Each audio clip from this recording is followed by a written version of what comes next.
సింగరేణి బొగ్గు గనుల వేలంపై తెలంగాణ ముఖ్యమంత్రి Revanth Reddy BRS working president KTR మధ్య ట్వీట్ వార్ పీక్స్ కి చేరింది.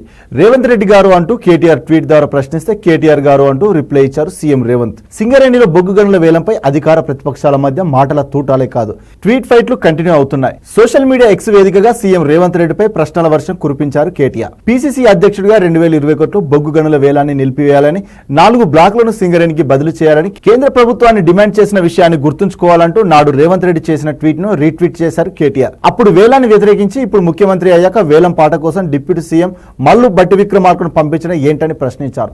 మీలో మార్పుకు గల కారణాలు చెప్పాలని ఎక్స్ వేదికగా నిలదీశారు.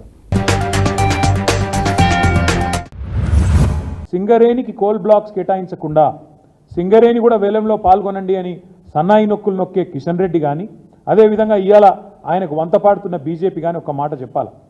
ఏమైంది మరి రేవంత్ రెడ్డి గారి లేక? రేవంత్ రెడ్డి గారి వ్యతిరేకత ఎందుకు మాయమైంది?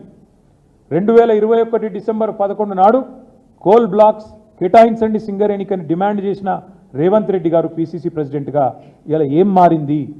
ఎందుకు ముఖ్యమంత్రిగా మీరు ఆ వేలం పాటలో మేము పాల్గొంటాము అనే మాట చెప్తా ఉన్నారు?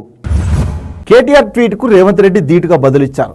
కేటీఆర్ ట్వీట్ ను రేవంత్ రెడ్డి రీట్వీట్ చేస్తూ పాయింట్ టు పాయింట్ రిప్లై ఇచ్చారు. తెలంగాణ సంస్థల ప్రైవేటీకరణను, తెలంగాణ ప్రజల వాటాల విక్రయానికి కేంద్రం పూనుకున్న కేసీఆర్ ప్రభుత్వం ప్రయత్నించినా కాంగ్రెస్ శ్రేణులు అడుగడుగునా వ్యతిరేకించారని వెల్లడించారు. కేసీఆర్ సీఎంగా ఉన్నప్పుడే కేంద్రం సింగరేణి గనులను తొలిసారి వేలం వేసిందని, 2 ప్రైవేటు కంపెనీలకు అప్పగించిందని గుర్తు చేశారు. అప్పుడు అరబిందో, అవంతిక కంపెనీలకు కట్టబెట్టిందని చెప్పారు. అప్పుడు బీఆర్ఎస్ ఎందుకు మాట్లాడలేదని కేటీఆర్ ను ప్రశ్నించారు రేవంత్. సింగరేణి గనులను ప్రైవేటీకరించడం, వేలం వేయడాన్ని డిప్యూటీ సీఎం భట్టి విక్రమార్క అప్పుడే వ్యతిరేకించారని తెలిపారు.